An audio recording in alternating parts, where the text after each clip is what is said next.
Salut, c'est Aku, on se retrouve pour une nouvelle vidéo et aujourd'hui je vais te parler des nouveautés de chez Hot Manga. Donc on se rappelle la petite sélection qui était sortie début juin, que vous pourrez retrouver d'ailleurs à la Japan Expo. N'hésitez pas à venir nous faire un petit coucou sur le stand de la culture. Donc je vais vous donner mon avis plutôt que de rentrer en longueur dans les histoires, vous me connaissez, sinon n'hésitez pas à aller voir sur mon Insta, j'en ai parlé plus en détail. Là on va parler déjà, je pense que je vais commencer directement par le petit Love Me Tender qui a été mon préféré. Il y a un côté archi drôle dans celui-là. On retrouve pas mal d'histoires et il y en aura une grosse qui s'appelle Love is Battlefield. C'est tout simplement l'histoire d'une manager qui va aider son poulain qui n'arrive pas du tout à pécho, il est un peu en dépression. Et il va y avoir une espèce de petite romance et en même temps c'est le taf.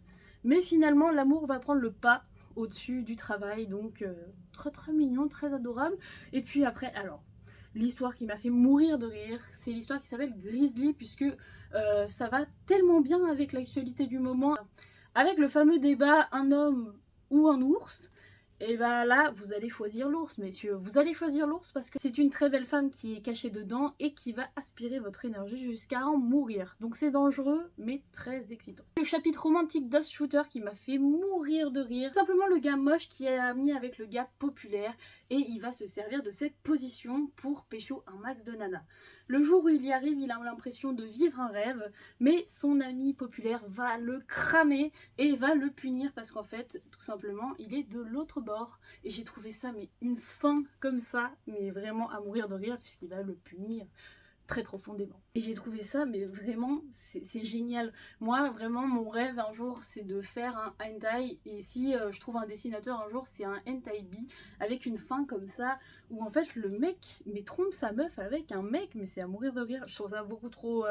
c'est trop insolite et c'est vraiment la vibe de Love Me Tender pour moi. C'est le côté insolite. Tu crois que tu lis des histoires super mignonnes, et au final, elles sont juste trop drôles.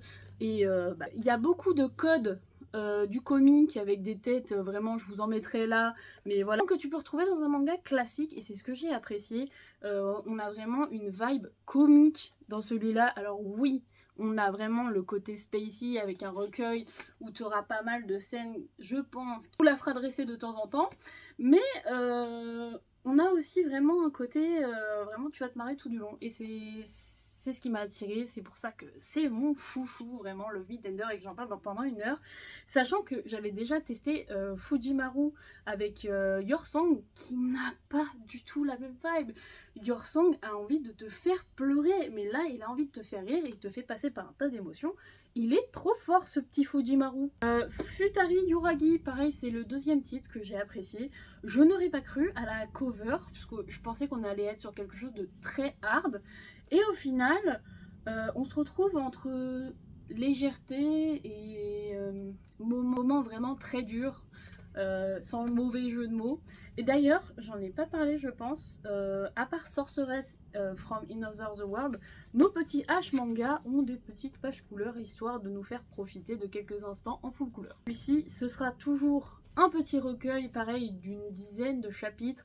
De toute façon, je vous l'ai mis sur ma description Insta, vous pourrez voir. J'en ai mis pas mal. On a des histoires, mais pareil, je ne m'attendais pas à ça. Je ne m'attendais pas à autant de choses très très intéressantes.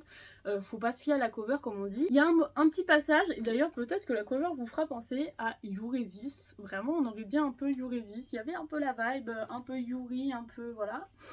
Et c'est tout simplement, en plus de ça, un NTR, simplement un couple d'étudiantes qui se fait plaisir et au final, une des copines va tromper avec plusieurs hommes et puis après il va y avoir plein de trucs qui vont se faire plaisir un max. C'était très très sympa et il y a un petit festival culturel du Brakmar, hein, vraiment, qui était très drôle, hard comme je vous pensais. Si vraiment vous voulez débuter dans quelque chose qui peut être hors de vos normes, celui-là peut être très sympa, franchement. Ensuite, on a Les couleurs de l'innocence. Alors, Les couleurs de l'innocence, si vous ne savez pas, l'auteur, c'est le même que Slow Life. Je vous mettrai la cover qui est sortie chez Meian. Et en fait, vraiment, quand tu voyais son manga, tu te disais, ouais, il y a une vibe pour faire du hentai. Oui, il y a une vibe pour faire du hentai, vraiment. Il fait des trucs super doux. Donc là, on est sur un recueil vraiment très adorable, très mignon. On pourrait croire que c'est juste un manga au final. C'est tout ce que je dirais parce que vraiment ça reste du classique. Si vous avez déjà lu beaucoup de H manga, Voilà, c'est pas bof, je dirais pas qu'on est sur du bof, on est sur du déjà vu. Très intéressant comme déjà vu, en plus franchement, il a un très très beau trait, mais trop soft à mon goût, là où il y avait beaucoup plus de piment dans Love Me Tender et Futari Yuragi, il y a un côté spacey, il y a un côté vraiment scénario un peu changeant, même si tu les as peut-être un peu déjà vus, comme je vous ai dit par exemple. Futari Yuragi ressemble énormément à Yuresis par moment. Enfin, une histoire, hein, clairement, par moment, non, c'est un petit chapitre. Là où, ça vraiment, je peux trouver 2-3 H qui lui ressemblent vachement. Donc sympa, très beau dessin, mais si t'en as déjà vu, laisse tomber. Par contre, si tu commences, c'est sûr que là, les couleurs de l'innocence, c'est top, c'est tout mignon, c'est adorable. C'est voilà, c'est de la crème, c'est du miel, comme on dirait chez nous. Petit Sorceress from Another World. Regardez s'il n'y a pas des démons chez vous là, parce que j'ai invoqué beaucoup de choses. Sur le papier, on part sur un côté Isekai Fantasy, donc du coup, ce sera plutôt un Isekai inversé.